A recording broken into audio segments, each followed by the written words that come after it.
আশায় তাড়াতাড়ি।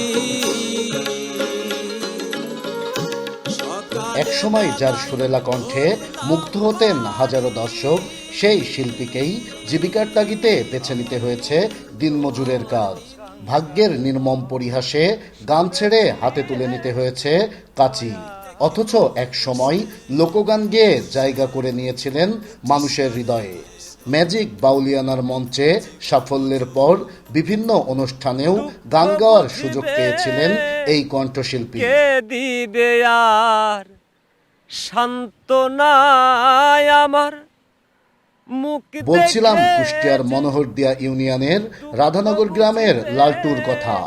সরাসরি কোনো উস্তাদের কাছে গান না শিখেও মাঠে ঘাটে গান গাইতে গাইতেই তৈরি করেছেন নিজের গানের জগৎ। দেশজুড়ে পরিচিতি পান 2016 সালে ম্যাজিক বাউলিয়ানায় অংশ নিয়ে। তো আমি আগে গান করতাম মাঠে, এই যে মাঠ, এই যে ঘাট, এই ঠিক এই অবস্থায়।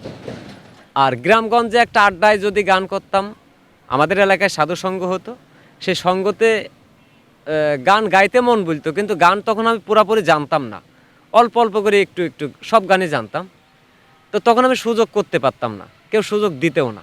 ভাবতে পারিনি, কিংবা ভাবার কোনোদিনই ভাবার মানে চেষ্টাও করিনি যে আমি একটা শিল্পী, একটা টিভি চ্যানেলে গান করব, কিংবা একটা বড় মঞ্চে গান করব। আমি এটা কোনোদিনই ভাবতে পারিনি। রিয়েলিটি শোয়ের পর কিছুটা আয় বাড়লেও করোনার থাবায় থমকে যায় সবকিছু। কমতে থাকে গানের অনুষ্ঠান, সংকুচিত হয় আয়ের পথ। স্ত্রী ও 2 সন্তানকে নিয়ে সংসার চালাতে শেষ পর্যন্ত দিনমজুরির কাজ বেছে নিতে হয় এই কণ্ঠশিল্পীকে। অনেকে আছে, কিন্তু তারাও আর আমার খোঁজ করলো না, আর আমারও সেরকম যোগাযোগ করার সুযোগও আমি আর পাইলাম না। পরের জমিতে, পরের ফসলে একটু কাজ করে নিজের জীবনটা কোনো ক্রমে বাঁচিয়ে রাখছি। শত বাধা ও প্রতিবন্ধকতা পেরিয়েও গান ছাড়েননি লালটু। এখনো তার গান শুনতে জড়ো হন এলাকার মানুষ।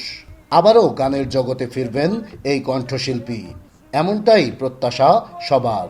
তো এই গান মানুষ সবাই ভালোবাসে, তো হঠাৎ করে দেখলাম যে টিভি সেন্টারে গান গাচ্ছে, অন্য অন্য মিডিয়ায় তো গাচ্ছে, কিন্তু মনে করলাম যে যাই হোক গরিবের একটু আল্লাহ তাআলা হয়তো ওর দিকে মুখ খুলে তাকাইছে। কিন্তু পরবর্তীতে দেখা গেল তো যেমন ছিলে আবার মাঠে ঘাটে এসে সে কাজ করতেছে।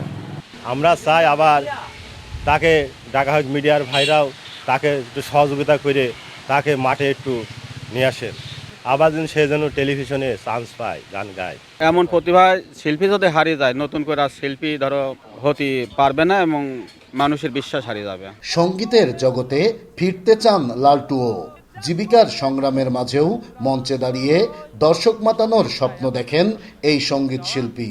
কিছু পাবো কি না পাবো সেটা পরের চিন্তা। পরে আমি সঙ্গীতটার ভিতরে যাতে বেঁচে থাকতে চাই, এতটুকুই আমি বলতে চাই, যে আমি একটু সঙ্গীতটা নিয়ে যাতে আমি একটু চলতে পারি এই দেশে। দিনমজুরির কঠিন বাস্তবতার মাঝেও শিল্পী সত্তা ধরে রেখেছেন কুষ্টিয়ার যুবক লালটু। সুযোগ পেলে আবারও গানের মঞ্চে ফিরবেন তিনি। তবে সেই সুযোগ কতটা ফিরে আসে সেটি এখন দেখার বিষয়। মনের দোষে নাইদা সান্তিতাস, দেশ টিভি, কুষ্টিয়া। রে ফেরে কারে দেব দোষ।